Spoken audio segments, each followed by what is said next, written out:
Broadcasting Region 1. Region 1. This is BBS. Bicol Broadcasting Systems Incorporated. DWLV 91.9 MHz. Your news and music stations. BBS. Basta Bareta. Sigurado.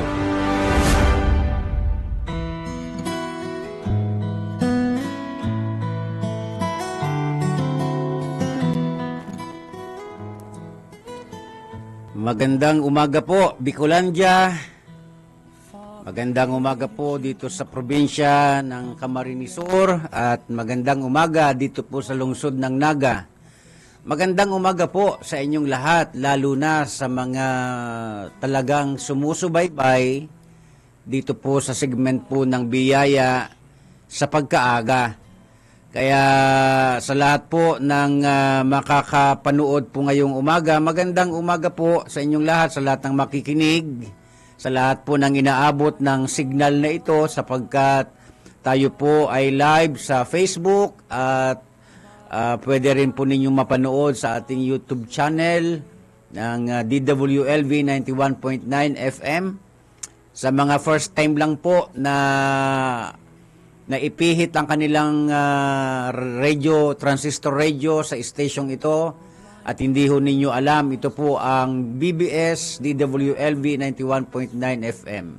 At kayo po ngayon ay nakikinig, nanonood dito po sa Biyaya sa Pagkaaga. Sa ngalan po ng Alliance of Ministries of Metro Naga Incorporated, ako po ang inyong lingkod, Pastor Luis Bolaños, at sa technical, si Sir Stephen Fabis.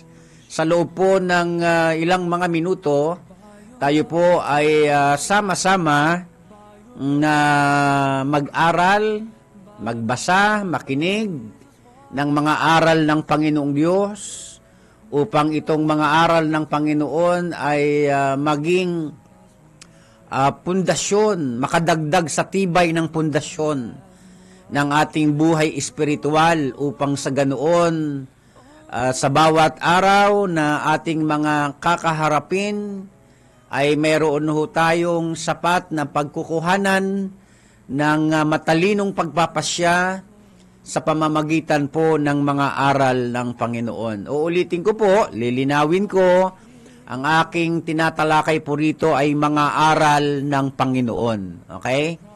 Hindi po ito yung aral ng tao na nagiging dahilan para mag-away-away, para magtalo-talo, para magdebate. Hindi po ganoon. Ang ibinabahagi po namin dito bawat umaga, kung hindi man akong nakakapagprograma, may ina-assign akong mga kapwa-pastor. At ang layon po namin sa aming pagbabahagi ay upang ang buhay espiritual ng bawat isa sa atin ay matulungan sapagkat ang pinakamisyon ng programang ito ay lalo tayong ilapit sa Panginoon. Yan po ang talagang pinakamisyon ng segment na ito ng biyaya sa pagkaaga. Sino naman po ang tatanggi, di ba? Naniniwala ako na lahat po kayo, karamihan po sa inyong nakikinig, ay nagnanais na mapalapit sa Diyos. At para tayo mapalapit sa Diyos, mayroon tayong mga dapat gawin. Isa na po rito ang makinig ng kanyang mga aral, ng aral ng Panginoon. At ito ay yakapin, ito ay isabuhay, at ito ay laging magdudulot sa ikabubuti natin. Yan po ang pinakamisyon ng biyaya sa pagkaaga. Hindi po yung biyaya na naiisip natin.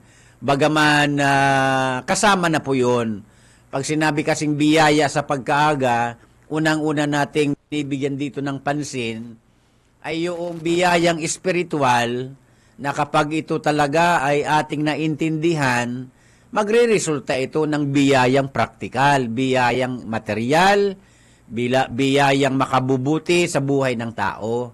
Yan po ang talagang pinaka-mission ng biyaya sa pagkaaga. Okay po, dahil sa kakulangan ng ating oras, tuloy-tuloy na po ako at ngayong umaga muli sama-sama tayong mag-aaral. Manalangin po muna tayo. Aming Diyos, aming Ama sa langit, Muli po kaming nagpapasalamat sa panibagong araw, panibagong umaga, sa buhay na muli po ninyong ipinagkaloob at ipinahiram sa amin. At salamat din po sa kalayaan na ngayong mga oras na ito, kami ay malayang nakakapagbasa ng banal na kasulatan, malayang nakakapakinig, kaya habang kami nakikinig, ang dakila po naming tagapagturo, ang banal na Espiritu ang mangusap sa bawat makikinig at sa bawat manunood ngayon at sa lahat pa po ng magre-replay nito pagkatapos. Samahan po kami, Panginoon, habang kami nakikinig upang sa personal na kaparaanan makilala ka namin ng lubusan. Salamat po sa pangalan ng Panginoon sa Kristo. Amen. Okay po, tuloy-tuloy na ho tayo. Hindi ko po alam kung kayo ay may signal, pero sabi ko nga, kung sakaling may mga pagkakataon na walang signal sa internet,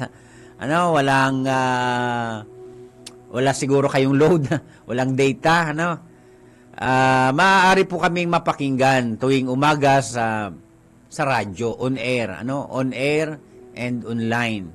Kaya mas maganda po na mag-invest po kayo ng transistor radio, o kaya yung radio bagay, yung radio app sa cellphone, para bawat umaga ay makapakinig pa rin kayo kahit hindi man online.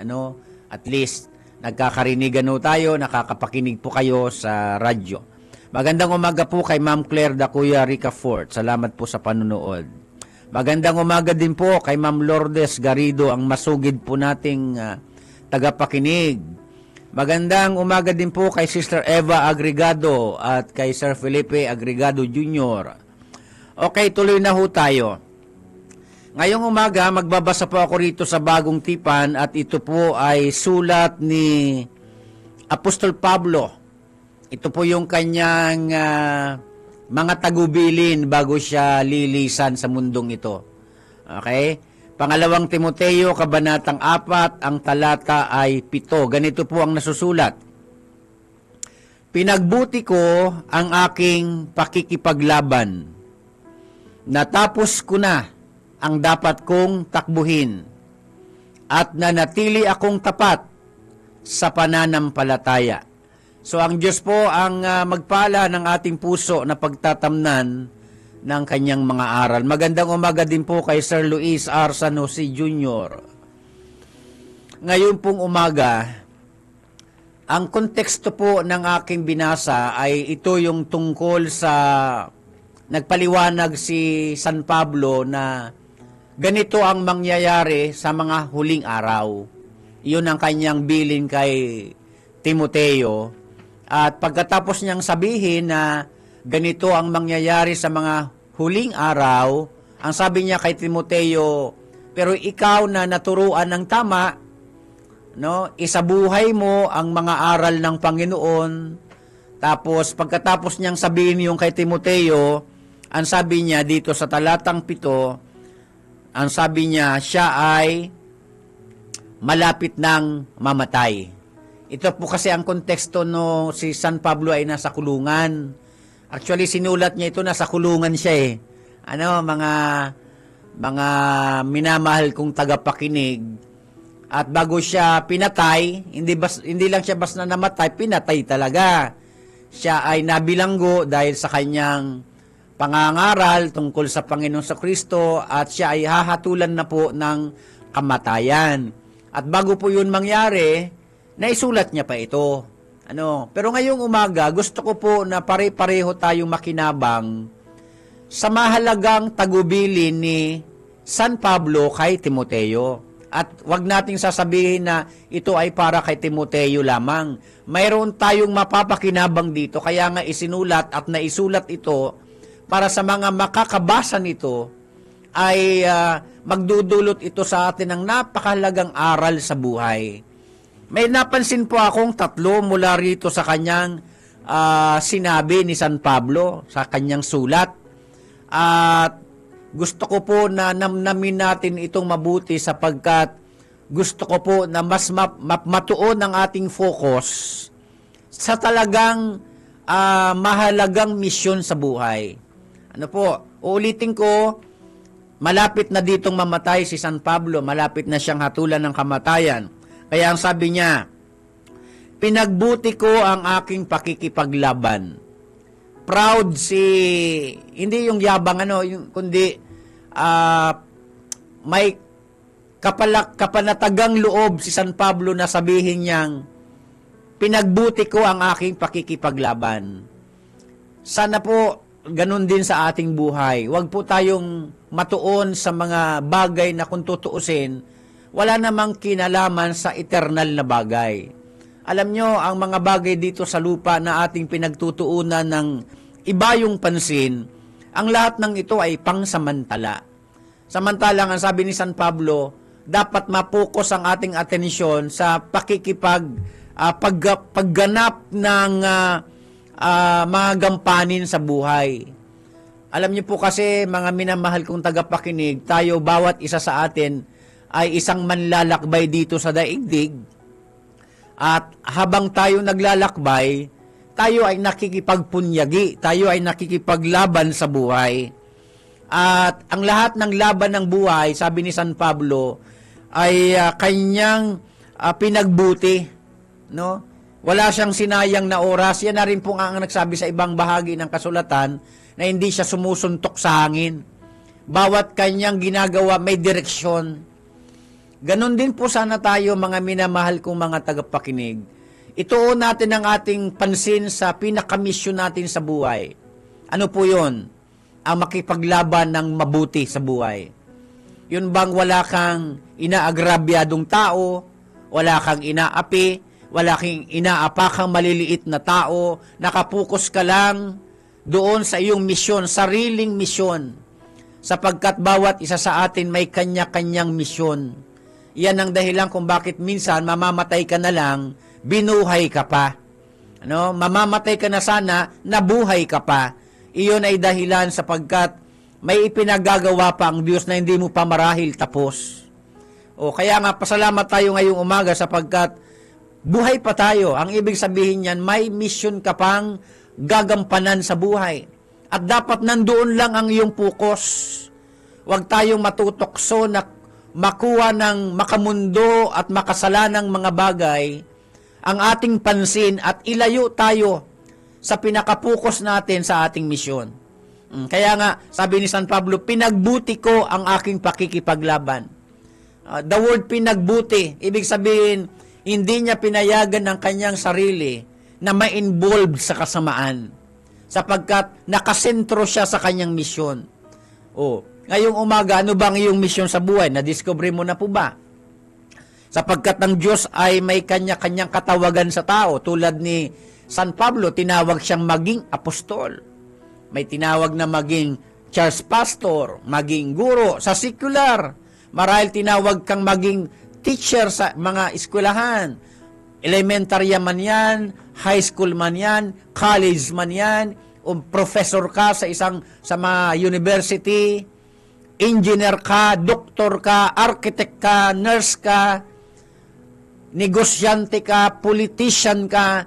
Lahat po yan ay katawagan, mga minamahal kong mga tagapakinig. Pero ang sabi ni San Pablo, kung saan ka tinawag, pagbutihin mo. Ibig sabihin, may reason behind. Bakit ka tinawag dyan sa profesyon na yan? Ibig sabihin, kung ano ang profesyon mo sa buhay, doon mo gagampanan ang iyong misyon. At sa pagganap ng iyong misyon, dapat mabuti, hindi masama.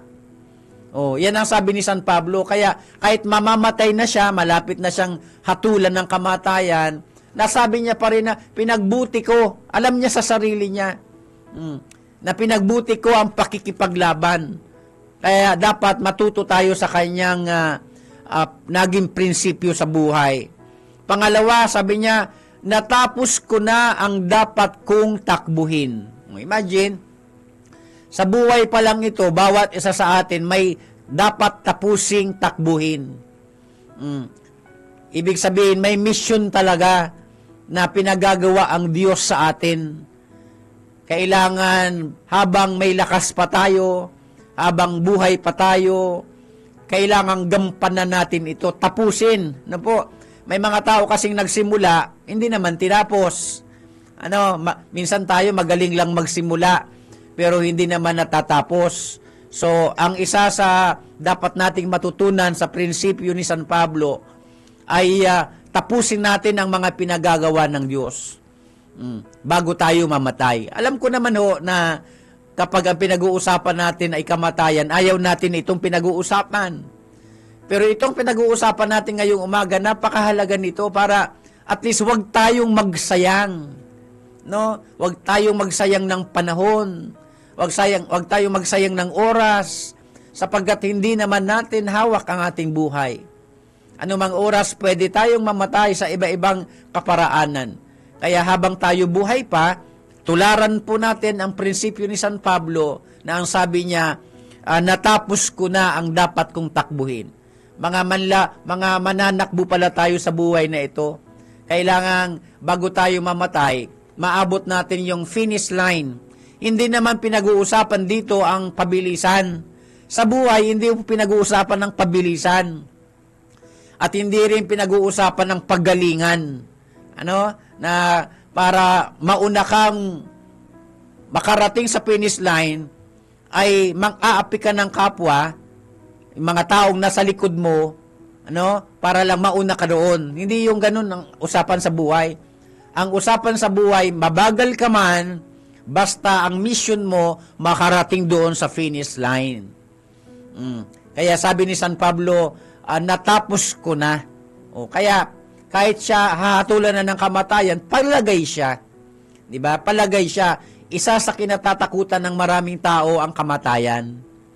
Pero alam nyo, sa totoo lang, pagka talagang nagagawa ng tao ang kanyang misyon, isang araw, masasabi rin natin na, katulad ng sinabi ni San Pablo na, parang hindi ka makakaramdam ng takot sa kamatayan. Parang ready ka na. Bakit ko po yan nasasabi, mga minamahal kong tagapakinig? Mahaba man ang istorya ng buhay ko, pero gusto kong sabihin sa inyo, ako na inyong lingkod. 5 beses na dapat akong patay na. Pero ito buhay na buhay pa. Sapagkat siguro alam ng Panginoon na may mga mission pa akong dapat gawin at dapat tapusin bago ako mamatay. Ganon din po sa ating buhay. Huwag tayong matakot pagka pinag-uusapan ay kamatayan. Dahil lahat naman tayo talaga ay papunta roon. Ang pinag-uusapan natin dito, ano ang ginagawa mo sa buhay mo ngayon? Ano ba ang tawag sa iyo ng Diyos? Secular man o spiritual? Ang tanong, pinagbubuti mo ba? Ginagawa mo ba yan ng tama? At kailangan pa rin tapusin. Magandang umaga kay Pastora Marilo Luces Martilino. Kaya, kailangan lang naman ay diskubrihin. Ngayon, pag na-discover mo na ang tawag sa iyo ng Diyos, ang mission mo sa buhay, sige, habang nag-aantay ka na mamatay, habang tayo naghihintay na bawian ng buhay, gampanan natin yung mga mission na yon. Para wala tayong regret pagka tayo namatay na. Alam nyo ba, mga minamahal ko mga tagapakinig, tayong lahat, tayo ay mga katiwala lamang. Tayo ay steward lamang ng mga ipinagkatiwala ng Diyos sa atin. Ano ba ang ibig sabihin ng katiwala? Ang katiwala ay isang tao na binigyan ng tungkulin. At hindi lamang ng tungkulin, kundi ng pananagutan din naman. So, we are accountable to God someday. At dahil tayo ay mananagot pala sa Panginoon, balang araw, sa araw ng ating kamatayan, gampanan natin ng tama at ng maayos. Hindi dito pinag-uusapan kung nadapa ka. Kung nadapa ka, bumangon ka. Gusto ng Diyos, bumangon ka para tapusin mo ang iyong misyon. Huwag mong intindihin ang mga taong mapanghusga. Hindi yan mawawala sa ating lipunan, sa ating ginagalawang mundo, ang dami-daming mga taong mapanghusga. At kapag yan ang tiningnan mo, hindi mo matatapos ang iyong misyon, maniwala po kayo sa akin. Nadapa ka man, nagkasala ka man dati, bumangon ka, magpatuloy ka, tapusin mo ang gampaning pinagagawa ng Diyos. Sapagkat bawat isa naman mananagot sa Diyos. Huwag mong intindihin yung mga taong hahataking ka pababa. Huwag mong intindihin yung mga taong ayaw nilang bumangon ka at makabangon ka. Intindihin mo sarili mo, sapagkat tayong lahat mananagot sa Diyos.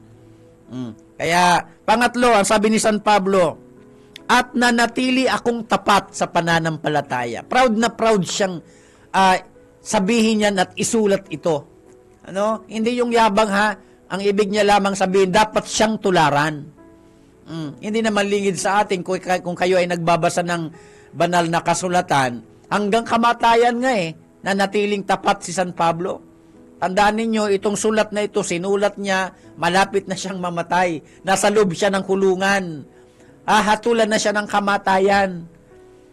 Pero ang sabi niya, nanatili akong tapat. Totoo naman, hindi naman siya nagsinungaling. Pinatunayan niya pa nga na kahit hanggang kamatayan, hindi niya itatakwil ang Diyos sa buhay niya. Hindi niya itatakwil ang pananampalatayang tama. Kaya, ganun din sa atin. Ito'y paalala sa atin na tayo ay manatiling tapat sa pananampalataya sa Diyos. Uulitin ko, pananampalataya sa Diyos. Diyos na buhay at makapangyarihan sa langit. Huwag na tayo mag-focus dyan sa mga nakakagulo lang ng isipan natin. Mga napapanood natin sa internet, sa social media, mga naglabasang mga maling katuruan na ang nagiging dahilan lugod, sabi sa Bicol, nirarayo ka sa kagurangnan. Imbis na makapokus ka sa iyong destination, sa iyong mission, na ilalayo ka ng mga maling katuruan na itinuturo ng mga hindi naman totoong mga mangangaral. Kaya, imbis na doon ka mag-focus, i-focus natin ang ating pansin sa sarili ho nating relasyon sa Panginoon. Iyan po ang ibig sabihin ni San Pablo, na pagtuunan mo ng pansin yung sarili mong ugnayan sa Diyos. Huwag mo nang intindihin yung mga tao na nagtuturo ng mali. Total, alam mo naman ang tama. Sabi nga ni San Pablo kay Timoteo, total, alam mo naman ang tama, panghawakan mo yan. Ipamuway mo yan. Kaya, dahil alam naman natin ang tamang aral ng Panginoon, huwag na tayong huwag nating hayaan ang ating pananampalataya na maapektuhan, kundi maging tapat tayo sa pananampalataya. Yan ang kabilin-bilinan ni San Pablo sa ating lahat. Maging tapat sa pananampalataya. Kasi marami ngayon, ginagamit lamang ang relihiyon para pagkaperahan. Ginagamit lamang ang Biblia para pagkaperahan. At nagtatanim pa ng mga kasinungalingan sa social media. Nagtatanim ng kasinungalingan. Pati Diyos nilalapastangan. Maraming taong ganyan mga mapagpanggap na mga mangangaral sa internet, sa Facebook. Pati Diyos binabastos, mga lapastangang tao, di ba? Pero wag tayo mag-focus roon. Mag-focus tayo sa sarili nating misyon. Ano ang misyon? Maging tapat sa pananampalataya. Ngayon, bago ko ito tapusin, 3 bagay ang tatandaan natin na habang tayo may buhay pa, may 3 tayong dapat gawin. Una, pagbutihin ang pagtakbo. Yan. Pagbutihin ang pakikipaglaban. Sabi ni San Pablo, pinagbuti ko ang aking pakikipaglaban. Bibigyan ko ng diin yung salitang pinagbuti. Ibig sabihin ng salitang pinagbuti, productive kang tao. Na ang bawat ginagawa mo walang pagsasayang. Wala kang sinasayang oras. Ang lahat ng ginagawa mo may direksyon. At ang direksyon ay papunta sa pagkamit ng gantimpala pagka tayo ay namatay na. Pagka pinagbuti natin ang pakikipaglaban sa buhay, sabihin ko sa inyo, hindi yan nasasayang kahit kailan. Anong ibig sabihin ng pinagbuti? Pinagbuti, gumagawa ka ng mabuti, nabubuhay ka sa pagiging mabuti, nabubuhay kang makadiyos. Bahagi yun ng pinagbuting pakikipaglaban. Sabi nga po ng Efeso, Kabanatang 2, talatang 10, kung may Biblia kayong katabi, pwede ho ninyong basahin. Anong sabi diyan? Tayo ay kanyang nilalang, nilikha sa pamamagitan ni Kristo Jesus upang iukol natin ang ating buhay sa paggawa ng mabuti na itinilagana ng Diyos noong una pa man. Sabi ng Efeso 2:10. Kaya ang salitang pinagbuti, nakapokus ka doon sa pagiging mabuti. Na kahit maraming kasamaan sa ating kapaligiran, ang focus mo maging mabuti. Yan po ang talagang ibig sabihin yan. Kahit maraming bad influence, ang focus mo sa buhay, maging mabuti. At pagka yan ang focus mo, hindi ka maapektuhan ng masasama. Pangalawa, sabi niya, natapos ko na ang aking takbuhin. So may dapat tayong tapusin, mga minamahal kong mga tagapakinig. Lalo na nga, kapag paedad ka na ng paedad, di ba? Kanya-kanya tayong edad, di ba?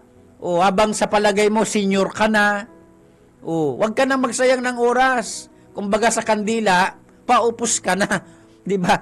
Pagka ang tao, senior na, tumungtong nang ng 70, 80, o kung may umaabot pang 90, ibig sabihin yan, palapit na palapit ka sa katotohanan, isang araw, mananagot ka na sa Panginoon. Yan talaga ang pinakakatapusan yan Kaya nga maraming tao ang natatakot mamatay kasi ang kinakatakutan talaga, isang araw ang tao haharap sa Diyos. Pangatlo, maging tapat sa pananampalataya. Ang sabi ni San Pablo, naging tapat ako sa pananampalataya. At totoo po yun, pinatunayan niya yun. So patunayan din natin na tayo ay tapat. Mag-focus tayo sa relasyon natin sa Panginoon. Huwag tayo mag-focus sa pagkakaiba-iba ng mga doktrina, pagkakaiba-iba ng mga turo at mga mali pang turo. Mag-focus tayo sa ating relasyon sa Diyos. Kulang po ang ating oras, pero sana'y napaalalahanan tayo ng 3 bagay. Una, makipaglaban ng mabuti sa buhay. Pangalawa, tapusin ang takbuhin. Pangatlo, maging tapat sa Panginoong Diyos. Manalangin po tayo. Panginoong Diyos, marami pong salamat ngayong umaga sa naging paalaala po sa amin na totoo po na habang kami pinagkakalooban mo pa po ng buhay, mayroon po kaming mga kanya-kanyang misyon na dapat isakatuparan at tapusin. Tulungan nga po ninyo kami, Panginoon, na hindi kami mailihis ng anumang mga bagay na kumukuha at umaagaw ng aming atensyon na nakasentro sa iyo. Bagkus, Panginoon, tulungan nyo kami kahit ano pa ang pagdaanan namin sa buhay. Tulad ng sabi ni San Pablo sa kanyang aral, sa kanyang sulat, Panginoon, na ang kanyang nais lamang ay yakapin namin ang iyong mga aral na kami ay maging tapat sa pananampalataya. Pagpalain niyo pong lahat ng nakinig at nanood. Ito ang aming dalangin sa pangalan ng Panginoon sa Kristo. Amen. Magandang umaga po kay Pastor Claro Olikino ng Jesus is Lord. Hanggang dito na lamang po. Ako muli ang inyong lingkod, Pastor Luis Bulaños. Susunod na po ang Kakampi Network News, ihatid ni Sir John Bernas. Magandang umaga po sa inyong lahat.